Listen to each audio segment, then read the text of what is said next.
आज की इस विस्तृत चर्चा में हम एक ऐसे विषय पर बात करने वाले हैं जो हमारे इतिहास, शिक्षा और समाज की बिल्कुल जड़ों से जुड़ा हुआ है। बिल्कुल। और ये कोई ऐसी चर्चा नहीं है जो सिर्फ हवाई बातों पर आधारित हो। हाँ, एकदम सही कहा। हमारे पास जो स्रोत हैं वे कोई सुनी सुनाई बातें हैं या किसी की व्यक्तिगत राय नहीं है। हम प्रसिद्ध भारतीय इतिहासकार धर्मपाल जी की बहुत ही महत्वपूर्ण पुस्तक द ब्यूटीफुल ट्री और उनके द्वारा खंगाले गए ब्रिटिश आर्काइव्स के विस्तृत दस्तावेजों पर बात करने वाले हैं। और इस चर्चा का मुख्य उद्देश्य उस बहुत ही आम धारणा की सच्चाई को खोजना है जिसमें अक्सर ये मान लिया जाता है कि अंग्रेजों के आने से पहले भारत में शिक्षा का कोई व्यवस्थित ढांचा था ही नहीं, या फिर जो भी था वो केवल समाज के एक बहुत छोटे और उच्च वर्ग तक ही सीमित था। सही बात है, लेकिन चर्चा में गहराई तक जाने से पहले मैं एक बात बिल्कुल स्पष्ट कर देना चाहता हूँ। हाँ, वो निष्पक्षता वाली बात है ना। बिल्कुल। हम यहाँ जो भी जानकारी साझा करेंगे वो पूरी तरह से मद्रास, बंगाल और बॉम्बे प्रेसिडेंसी की आधिकारिक ब्रिटिश सरकारी रिपोर्टों और उनके अपने सर्वेक्षणों पर आधारित है। हमारे स्रोतों में ब्रिटिश शासन की नीतियों का एक ऐतिहासिक विश्लेषण जरूर मौजूद है, जैसे कि थॉमस मैकाले की नीतियां। हाँ, मैकाले की नीतियां। लेकिन हमारा उद्देश्य किसी राजनीतिक विचारधारा का समर्थन करना बिल्कुल नहीं है। हमारा काम केवल उन ऐतिहासिक दस्तावेजों में दर्ज तथ्यों को निष्पक्ष होकर सामने रखना है, ताकि अतीत की एक स्पष्ट तस्वीर उभर सके बिना किसी तरफदारी के। ठीक है, आइए इसे समझते हैं। द ब्यूटीफुल ट्री यानी सुंदर वृक्ष, ये किताब का शीर्षक अपने आप में बहुत कुछ कहता है। मैंने इन दस्तावेजों में देखा कि ये सिर्फ एक काव्यात्मक नाम नहीं है। जी, इसके पीछे एक बहुत गहरा ऐतिहासिक संदर्भ है। तो सबसे पहले इसी पर बात करते हैं। धर्मपाल जी ने अपने इस भारी भरकम शोध के लिए ये विशिष्ट नाम ही क्यों चुना? मतलब ये सुंदर वृक्ष किस चीज का प्रतीक है? हाँ, ये शीर्षक दरअसल महात्मा गांधी के एक भाषण से प्रेरित है। अच्छा, गांधी जी के भाषण से? हाँ, 1931 में लंदन के चाथम हाउस में बोलते हुए गांधी जी ने कहा था कि अंग्रेजों ने भारत में आकर यहाँ की मिट्टी को खुरच दिया और उस सुंदर वृक्ष को सूखने के लिए छोड़ दिया जो यहाँ की शिक्षा व्यवस्था थी। अरे वाह, ये तो बहुत ही शक्तिशाली रूपक है। बिल्कुल।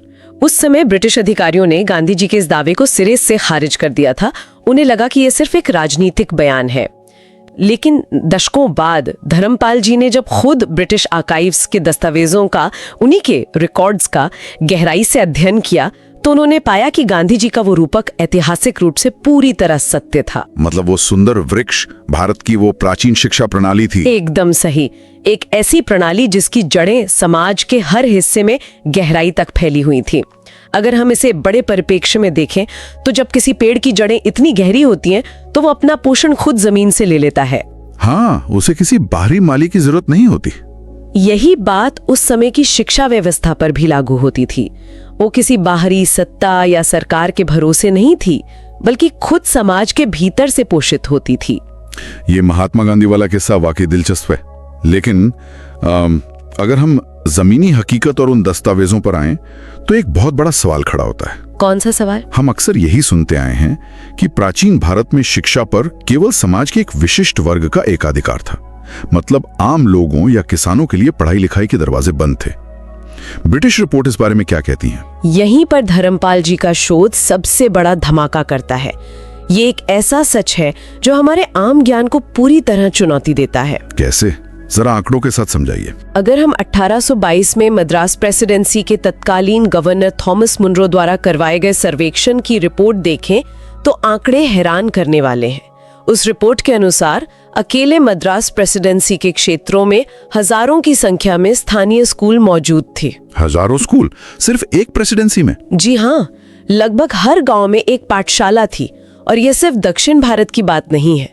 इसके बाद 1835 से 38 के बीच विलियम एडम ने बंगाल और बिहार में शिक्षा पर अपनी रिपोर्ट ब्रिटिश सरकार को सौंपी। एडम रिपोर्ट, मैंने इसके बारे में पढ़ा है स्रोत में। हाँ, और एडम की रिपोर्ट में यह स्पष्ट रूप से दर्ज है कि उस समय केवल बंगाल और बिहार में लगभग 1 लाख स्कूल चल रहे थे। 1 मिनट, 1 लाख स्कूल सिर्फ बंगाल और बिहार के इलाके में?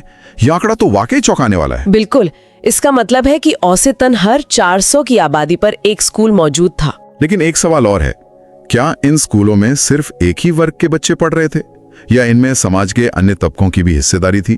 क्योंकि संख्या ज्यादा होना एक बात है, पर समावेशन यानी इंक्लूसिविटी होना दूसरी बात है। थॉमस मुनरो की रिपोर्ट इस सवाल का बहुत ही स्पष्ट उत्तर देती है।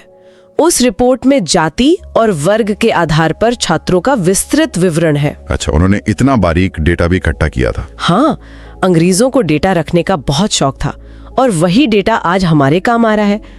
मद्रास प्रेसिडेंसी के तमिल भाषी क्षेत्रों के आंकड़े बताते हैं कि इन स्कूलों में पढ़ने वाले छात्रों में शूद्र और अन्य निचली जातियों के बच्चों की संख्या लगभग 70 से 80% के बीच थी। 70 से 80%?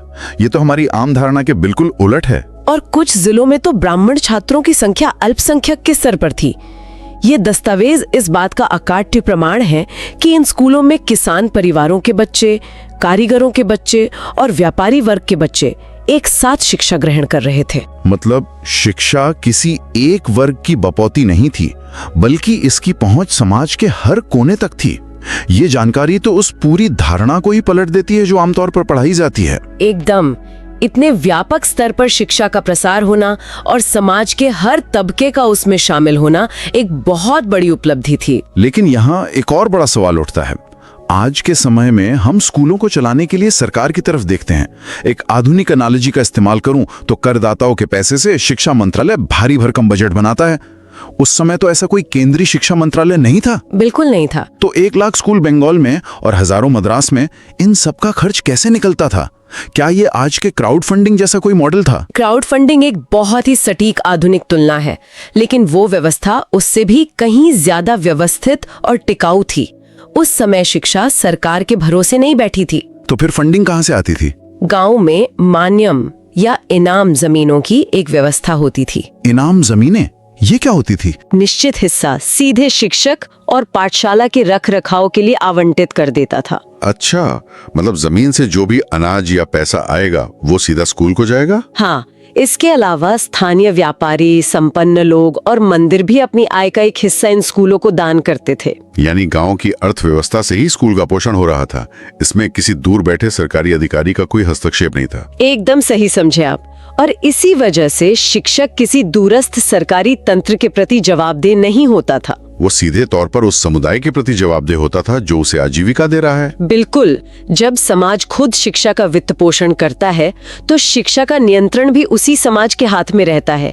उसका उद्देश्य सिर्फ कागजी डिग्रियां बांटना नहीं रह जाता, बल्कि जीवन को बेहतर बनाना हो जाता है। ये एक अत्यंत विकेंद्रीकृत व्यवस्था थी। इस समुदाय संचालित व्यवस्था का असर जाहिर है उनके पाठ्यक्रम पर भी बढ़ता होगा। मुझे ये समझने की उत्सुकता है कि ये बच्चे उस समय की पाठशालाओं में आखिर पढ़ते क्या थे? क्या शिक्षा का स्वरूप केवल धार्मिक था? नहीं, दस्तावेज बताते हैं कि शिक्षा का स्वरूप बहुत ही व्यावहारिक था। सिर्फ धार्मिक या दार्शनिक ग्रंथ ही नहीं पढ़ाए जाते थे। तो क्या क्या शामिल था उनके सिलेबस में? पाठ्यक्रम में स्थानीय साहित्य, नैतिक शिक्षा और सबसे महत्वपूर्ण व्यावहारिक गणित शामिल था। बच्चों को पहाड़े, भिन्नों का हिसाब, जमीन नापने के तरीके और व्यापारिक बही खाता बनाना सिखाया जाता था।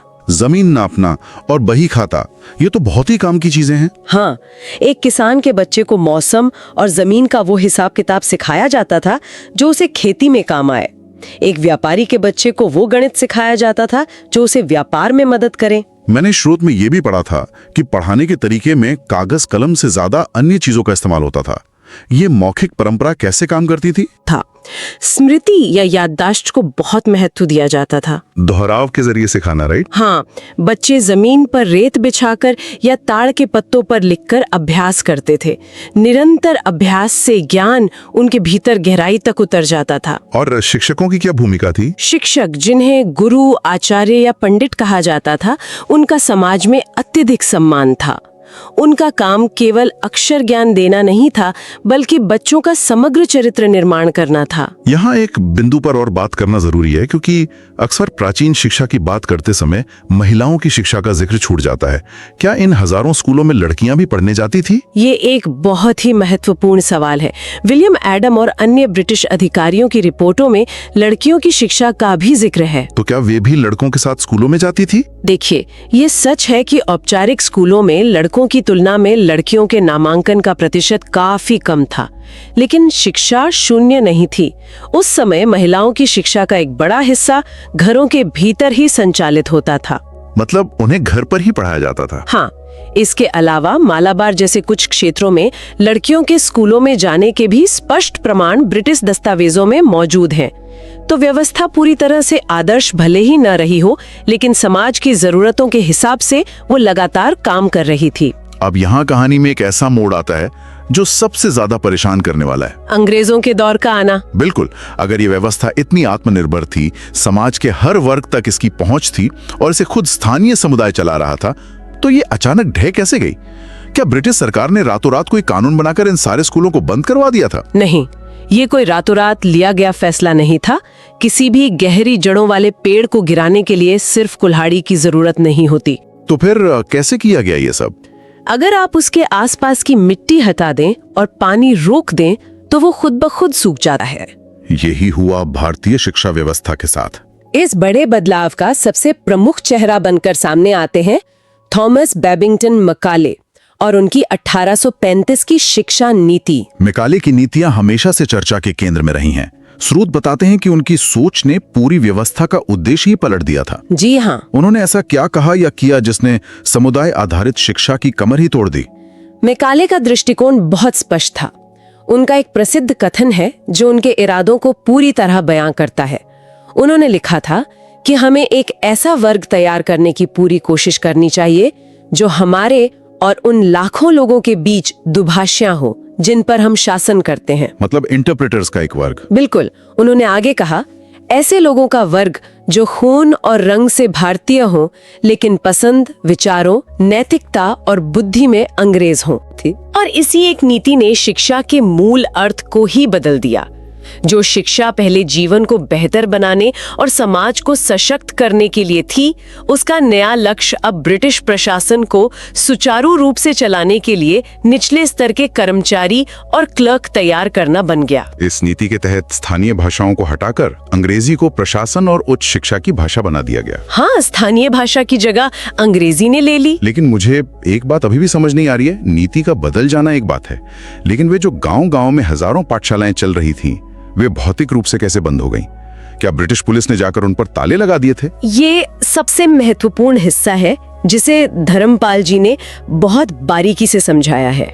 स्कूलों के बंद होने की मुख्य वजह वैचारिक से ज्यादा आर्थिक थी। आर्थिक कैसे? जैसा कि हमने पहले चर्चा की, ये स्कूल इनाम जमीनों और स्थानीय समुदाय के दान से चलते थे।